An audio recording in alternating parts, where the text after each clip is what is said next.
depositar toneladas e toneladas de bombas que furam um bunker e penetram uma montanha e acertam um alvo que, segundo o J.D. Vance, do tamanho de uma geladeira, é algo absolutamente inacreditável.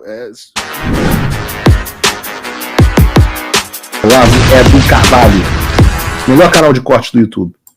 Ei, se você gosta do que eu faço, pensa nisso. Esse conteúdo só existe porque tem gente ajudando a manter. Com pouco mais de $5 por mês, você também pode contribuir.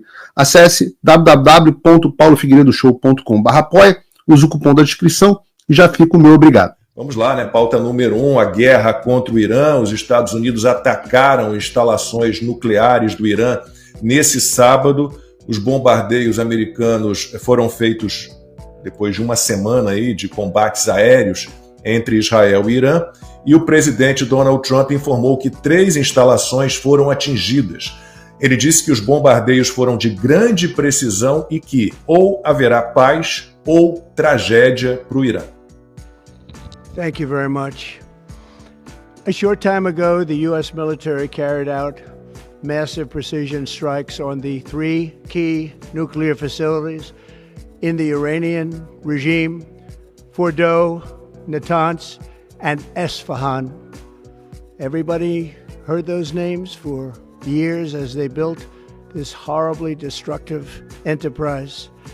Our objective was the destruction of Iran's nuclear enrichment capacity and a stop to the nuclear threat posed by the world's #1 state sponsor of terror. Tonight, I can report to the world that the strikes were a spectacular military success. Iran's key nuclear enrichment facilities have been completely and totally obliterated. Iran, the bully of the Middle East, must now make peace. If they do not, future attacks will be far greater and a lot easier. For 40 years, Iran has been saying death to America, death to Israel. They have been killing our people, blowing off their arms, blowing off their legs with roadside bombs. That was their specialty. We lost over 1,000 people, and hundreds of thousands throughout the Middle East and around the world have died as a direct result of their hate. In particular, so many were killed by their general, Qasem Soleimani. I decided a long time ago that I would not let this happen. It will not continue. I want to thank and congratulate Prime Minister Bibi Netanyahu.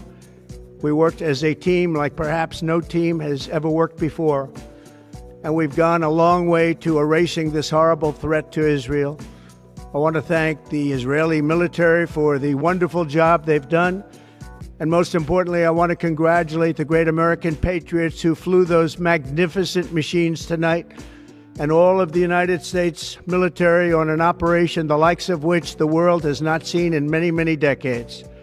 Hopefully, we will no longer need their services in this capacity. I hope that's so. I also want to congratulate the chairman of the Joint Chiefs of Staff, General Dan Raisin-Kane, spectacular general, and all of the brilliant military minds involved in this attack. With all of that being said, this cannot continue. There will be either peace or there will be tragedy for Iran far greater than we have witnessed over the last 8 days.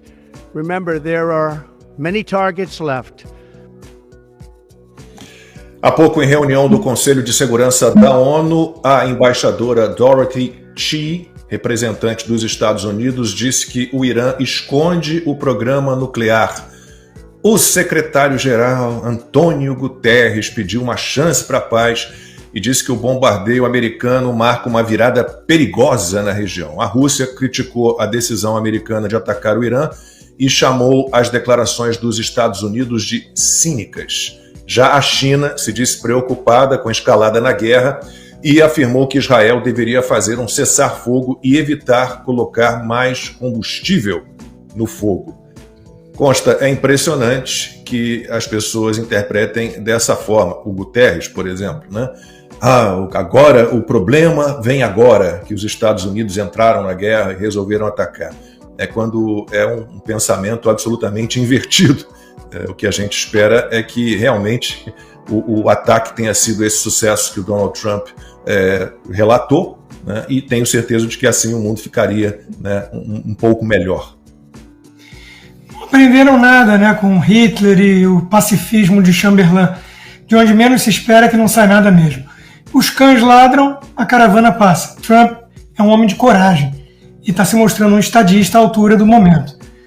O meu take disso tudo é exatamente esse.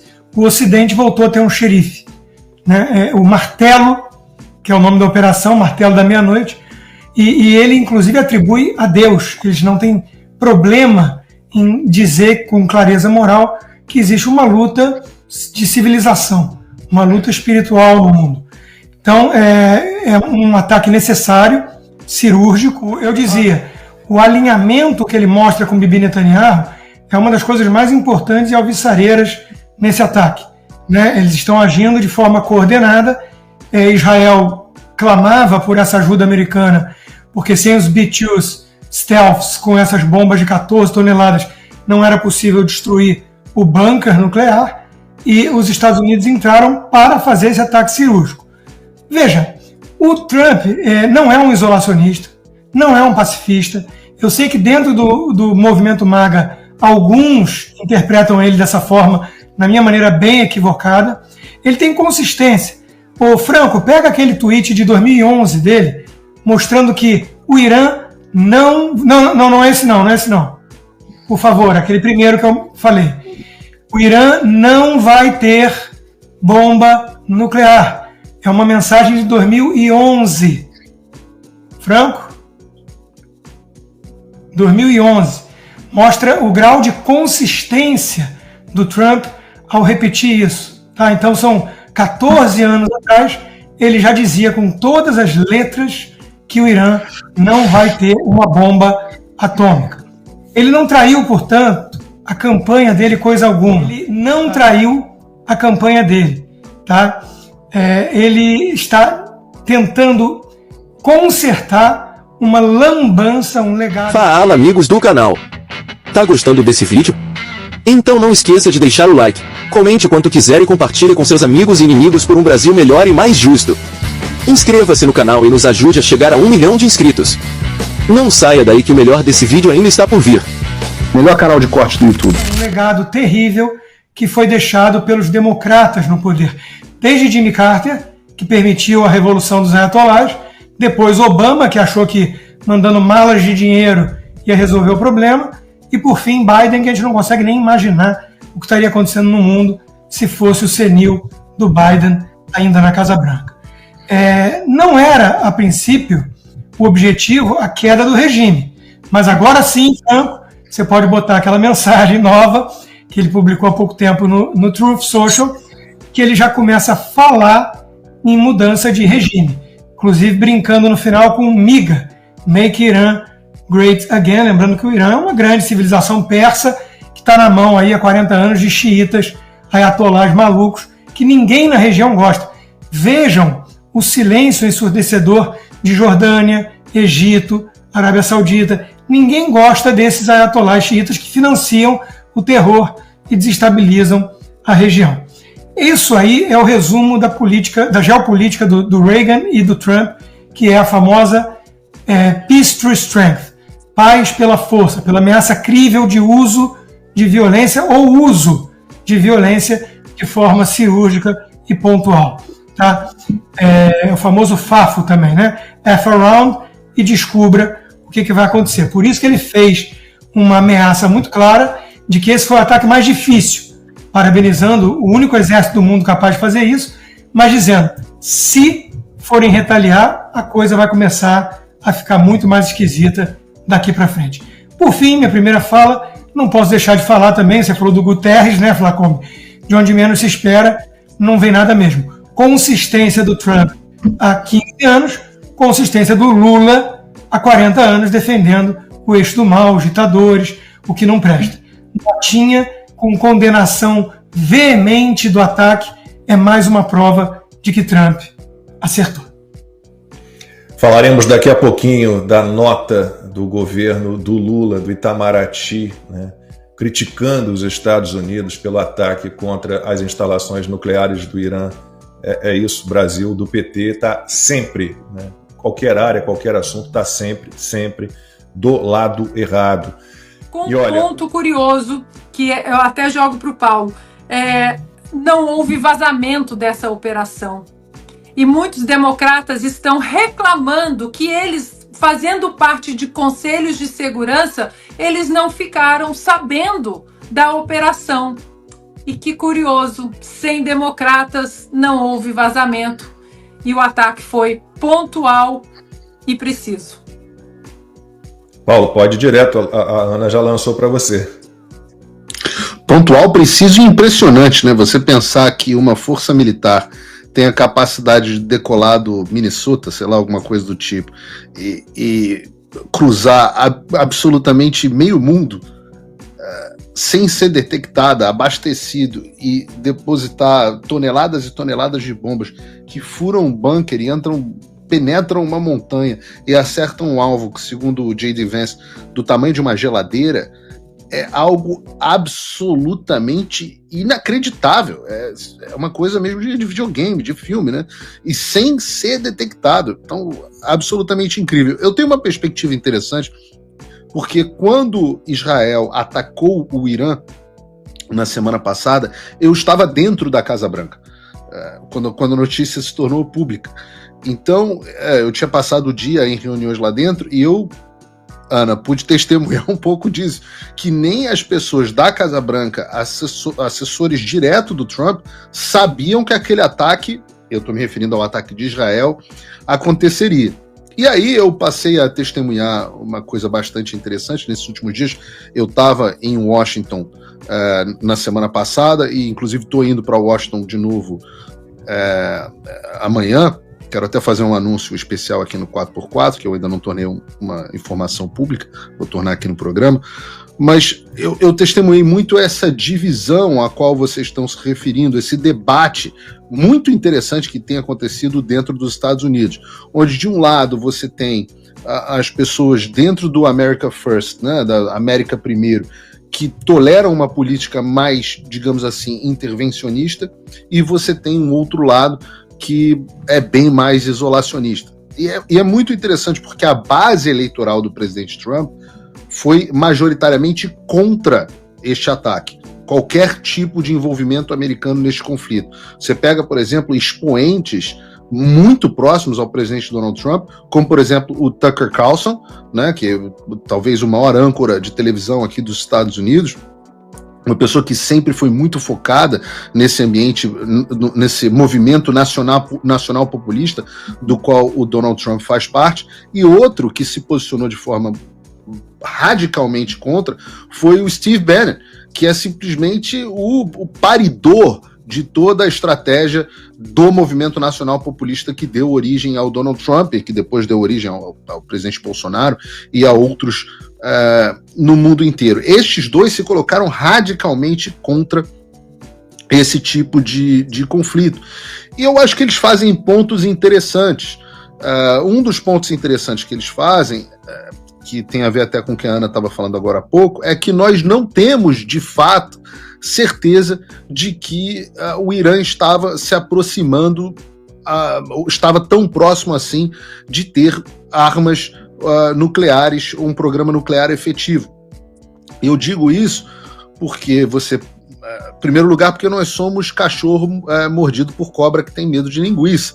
Nós passamos alguns anos ouvindo que o Saddam Hussein estava muito próximo de ter armas de destruição em massa, com a justificativa muito parecida com o que a Ana estava falando aqui, de por que o Saddam Hussein não deixava os inspetores da ONU chegarem dentro do Iraque e fazerem as inspeções se ele não tinha armas de destruição em massa, e no final das contas, hoje eu acho que quase a totalidade dos americanos consideram que a guerra do Iraque foi um tremendo de um erro, né? Não foram encontradas armas de destruição em massa, descobriram que havia um tremendo plano de um deep state para que aquilo acontecesse e que o objetivo final ali era uma mudança de regime. Se você pegar os vídeos antigos do Bibi Netanyahu, eu não sei se o pessoal da produção conseguiu separar, eu mandei um para eles, onde você pega o Bibi Netanyahu na década de 90 dizendo que o Irã estava muito próximo de ter armas nucleares. Tá no e ponto aí isso, você né? entra... Se você quiser chamar, Paulo, já tá no ponto o vídeo. Pode botar aí para audiência. E eu nem estou dizendo que eu concordo com isso, mas eu acho um ponto interessante a ser feito. Então vamos ver o vídeo, depois você complementa. Vamos lá. If not stopped, Iran could produce a nuclear weapon in a very short time. It could be a year, it could be within a few months. They have the wherewithal, the stored up, preserved knowledge to make a bomb very quickly if they wanted to do it. Iran is so dangerous. Weeks away from having the fissile material for an entire arsenal of nuclear bombs. They're very close. They're 6 months away from being about 90% of having the enriched uranium for an atom bomb. Iran is gearing up to produce 25 bombs, atomic bombs a year, 250 bombs in a decade. Ladies and gentlemen, time is running out. Iran will be capable of producing alone, without importing anything, nuclear bombs within 3 to 5 years. Bom, em 3 anos, então, segundo o Bibi Netanyahu, em 1995, o Irã estaria produzindo bombas nucleares. Isso não pode deixar de me lembrar um pouco as previsões do Al Gore de que o mundo estaria debaixo d'água se nós não fizéssemos alguma coisa de acordo com as mudanças climáticas. Eu estou dizendo tudo isso não porque eu concorde, mas porque eu digo que há um argumento muito forte sendo feito nessa direção. Os interesses americanos não são necessariamente os mesmos interesses de Israel. O Bibi Netanyahu tem, a agenda dele é uma mudança de regime, e eu vi que tem um tweet do Trump falando sobre mudança de regime também aí na agulha, mas é uma mudança de regime no Irã. E toda a base da política da América primeiro a América não vai entrar mais em longas guerras. A América não vai mais entrar numa política que se chama de intervencionista em outros países. E depois do ataque de ontem, me parece que a intenção do Trump é parar por aí. Mas, se o Irã fecha, como você colocou, Lacombe, o Estreito de Hormuz, e os Estados Unidos têm que mandar, por exemplo, um carrier group para proteger o Estreito de Hormuz. O Estreito de Hormuz não é controlado pelo Irã, mas o Irã consegue ter mísseis de ataque do Estreito de Hormuz que são muito difíceis de serem parados e que podem saturar as defesas até de um poderoso grupo de porta-aviões, com porta-aviões americano. E aí você tem o problema de um afundamento e uma tropa, de um porta-aviões americano ou de um destroyer americano e uma escalada do conflito para algo que nós não sabemos onde vai terminar. Então há um argumento a ser feito nesse sentido. E o Trump fica no meio de a sua base popular, que eu volto a dizer, é contra a entrada dos Estados Unidos em qualquer tipo de novo conflito global, é uma promessa de campanha do Trump, e de um outro lado, a base financeira, porque há 3 lobbies poderosíssimos favoráveis à entrada do conflito. O primeiro, o lobby de Israel, o AIPAC, a organização de lobby de Israel nos Estados Unidos, financia 2/3 dos congressistas dos Estados Unidos. Isso é algo que eu tenho testemunhado, que é algo muito, muito poderoso. Por outro lado, além do lobby dessas pessoas, você tem todo o lobby sunita da Arábia Saudita, Bahrein, Emirados Árabes Unidos, que enche também a campanha e os arredores do Trump de dinheiro. E, obviamente, o lobby da indústria bélica. Então, eu tenho olhado esse conflito com um certo grau de ceticismo, de uma pessoa que foi enganada, talvez dentro do 11 de setembro, não tenho certeza hoje de que o 11 de setembro foi exatamente o que eu achei que fosse, e tenho absoluta certeza de que a guerra ao Iraque não foi o que me diziam que era, e que nós fomos enganados por agentes do Deep State que tinham uma agenda diferente da nossa. Deixa eu só pegar um gancho. Vamos lá. Para variar. Bem rápido só, para lembrar uma coisa, né? O Trump está convencido de que uma das tentativas de assassinato dele foi do Irã. Isso é um ponto a ser levado em conta. O outro é que resumir tudo ao Deep State ou a lobby não me parece fair, né, justo. Existe uma questão ali do financiamento do terrorismo na região, dos Houthis, do Hamas e do Hezbollah, né, que é o Irã que banca. Então, de novo, né, é o fator que mais estabiliza a região do Oriente Médio, são os ayatolás xiitas, que representam essa ameaça. Eu acho que é um ponto que Mas o Paulo se tirar traz. e botar Saddam Hussein na tua frase, estamos em O 2003. Saddam Hussein tinha arma química e usava, né? Não tinha, talvez, arma de destruição em massa que não nem em 2003. Agora, vamos lembrar só de uma coisa também. O Tucker Carlson, que você mencionou de forma talvez até um pouco positiva, ele anda muito estranho. Ele, desde aquela entrevista com Putin, ele virou praticamente um agente russo. Ele é um cara que elogia a Rússia em detrimento aos Estados Unidos. Eu acho que ele perdeu uma credibilidade nessa história toda. O Steve Bannon sempre foi esquisitão. Agora, o Tucker Carlson tá fora da casinha. Eu olho hoje para ele, desconfio que ele seja agente russo. Nesse nível, assim. Mas o argumento continua válido. Só acho que resumir tudo a forças financeiras não é justo com a necessidade de clareza moral que o Ocidente precisa ter nesse momento para defender, inclusive, Israel. Israel tem o direito de ser defendido e de se defender. Se você, como eu, tá dormindo mais tranquilo agora que o Trump voltou à presidência, ótimo. Mas e o Brasil? Nosso país continua no buraco. A volta do Trump nos dá esperança, mas as coisas não vão se resolver sozinhas. Vai ser preciso muito trabalho, meu e seu. E não adianta xingar muito nas redes sociais achando que isso resolve alguma coisa. Não tem salvador da pátria, não tem um político que vai resolver por você. A responsabilidade é sua. Eu larguei tudo para me dedicar a isso. E você?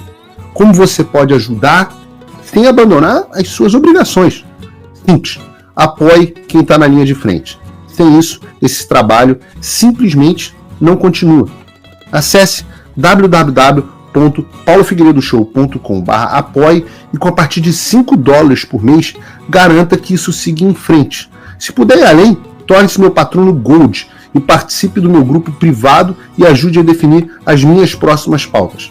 A diferença entre vencer e perder está na ação. Durma tranquilo, sabendo que você fez a sua parte. Opa, eu sei que você não aguenta mais ouvir, eu pedi para você fazer o triplo C, curtir, comentar e compartilhar, mas eu peço porque 4 entre cada 10 pessoas sequer estão inscritas no canal e a maioria não ativa as notificações e nem curte o vídeo e isso prejudica o nosso algoritmo. Então ajuda a gente aí. Obrigadão.